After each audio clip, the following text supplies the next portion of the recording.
কয়েক সপ্তাহের মধ্যেই দেশে ফিরবেন তারেক রহমান। নির্বাচন সহ গণতান্ত্রিক পুনরুদ্ধারে নেতৃত্ব দেবেন বলে মন্তব্য করেছেন বিএনপি স্থায়ী কমিটির সদস্য ডাক্তার এজেডএম জাহিদ হোসেন।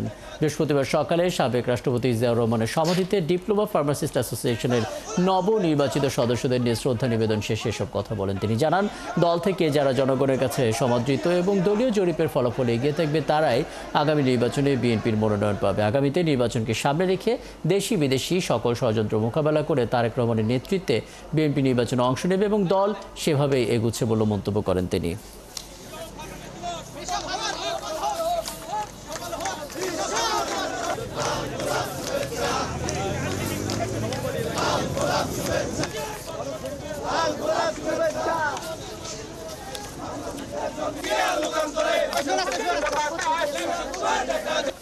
বাংলাদেশ জাতীয়তাবাদী দলের ভারপ্রাপ্ত চেয়ারম্যান শুধু বিএনপির নেতৃত্ব দিবেন না, গণতন্ত্র পুনরুদ্ধারের আন্দোলনে যারা সম্পৃক্ত ছিলেন সকল মানুষের নেতা জনাব তারেক রহমান।